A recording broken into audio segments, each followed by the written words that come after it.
السلام علیکم ورحمۃ اللہ وبرکاتہ۔ حضرت سلیمان علیہ السلام کے معجزات میں سے ایک معجزہ تسخیر ریاح بھی تھا، یعنی کہ ہواؤں کا کنٹرول۔ حضرت سلیمان علیہ السلام کی نبوت کے خصوصی امتیازات میں سے ایک امتیاز یہ بھی تھا کہ اللہ تعالیٰ نے ہوا کو ان کے حق میں مسخر کر دیا تھا اور وہ ان کے زیر فرمان کر دی گئی تھی۔ چنانچہ حضرت سلیمان علیہ السلام جب چاہتے تو صبح کو 1 مہینہ کی مسافت اور شام کو 1 مہینہ کی مسافت کے مقدار سفر کر لیتے تھے۔ قرآن عزیز نے حضرت سلیمان علیہ السلام کے اس شرف کے متعلق 3 باتیں بیان کی ہیں۔ ایک یہ کہ ہوا کو سلیمان علیہ السلام کے حق میں مسخر کر دیا گیا۔ دوسری یہ کہ ہوا ان کے حکم کے اس طرح تابع تھی کہ شدید اور تیز تند ہونے کے باوجود ان کے حکم سے نرم اور آہستہ روی کے باعث راحت رساں ہو جاتی تھی۔ تیسری بات یہ کہ نرم رفتاری کے باوجود اس کی تیز روی کا یہ عالم تھا کہ حضرت سلیمان علیہ السلام کا صبح و شام کا جدا جدا سفر ایک شاہ سوار کی مسلسل 1 ماہ کی رفتار مسافت کے مساوی ہوتا تھا۔ گویا تخت سلیمان علیہ السلام انجن اور مشین جیسے اسباب ظاہر سے بالا تر صرف خدا تعالیٰ کے حکم سے ایک بہت تیز رفتار ہوائی جہاز سے بھی زیادہ تیز مگر سبک روی کے ساتھ ہوا کے کاندھے پر اڑا چلا جاتا تھا۔ ایک فطرت پرست انسان کی نگاہ میں یہ بات بہت کھٹکتی ہے، مگر ہم یہ سمجھنے سے قاصر ہیں کہ جب عقل و فکر کے نزدیک یہ مسلمات میں سے ہے کہ انسان کے قوائے فکری و عملی کے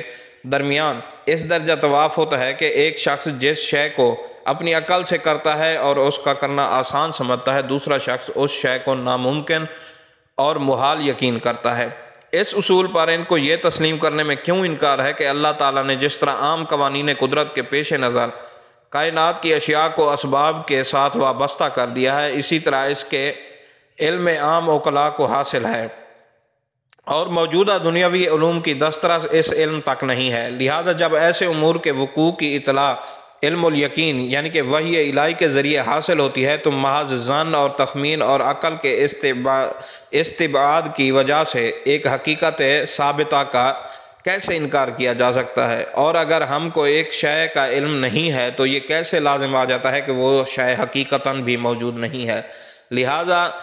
زیادہ مستقیم یہ ہے کہ واقعہ تسخیر ریاح اور مسافت رفتار کو یعنی بغیر کسی تعویل کے صحیح تسلیم کیا جائے۔ البتہ اس مقام پر تخت سلیمان علیہ السلام اور حضرت سلیمان علیہ السلام کے صبح و شام سفر کے متعلق جو تفصیلات سیرت کی کتابوں اور تفسیروں میں منقول ہیں وہ سب اسرائیلیات کا ذخیرہ ہیں اور لا طائل تفصیلات ہیں، اور تعجب ہے ابن کثیر رحمۃ اللہ علیہ جیسے محقق پر کہ اس جگہ وہ بھی ان روایات کو اس طرح نقل فرما رہے ہیں گویا ان کے نزدیک وہ مسلمات میں سے ہیں، حالانکہ تاریخی اعتبار سے ان پر بہت سے صحیح اشکالات وارد ہوتے ہیں۔ قرآن عزیز نے تو اس کے متعلق اس کا درمیان کیا ہے کہ اور مسخر کر دیا سلیمان کے لیے تیز و تند ہوا کو،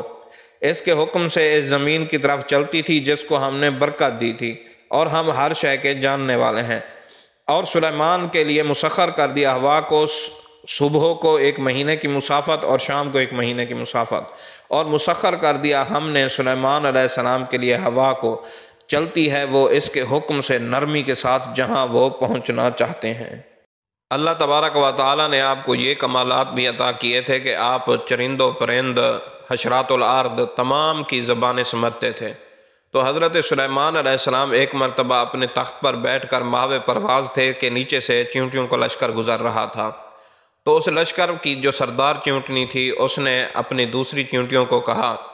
کہ اے چونٹیوں اپنی بلوں میں داخل ہو جاؤ، کہیں سلیمان علیہ السلام کا لشکر تم کو روند نہ ڈالے۔ تو اللہ کا قرآن ارشاد فرماتا ہے کہ فَتَبَسَّمَ ضَاحِكًا مِّن قَوْلِهَا کہ اللہ کے پیارے نبی چونٹی کا یہ بات سن کر، اس کا یہ قول سن کر مسکرانے لگے، آپ نے تبسم فرمایا۔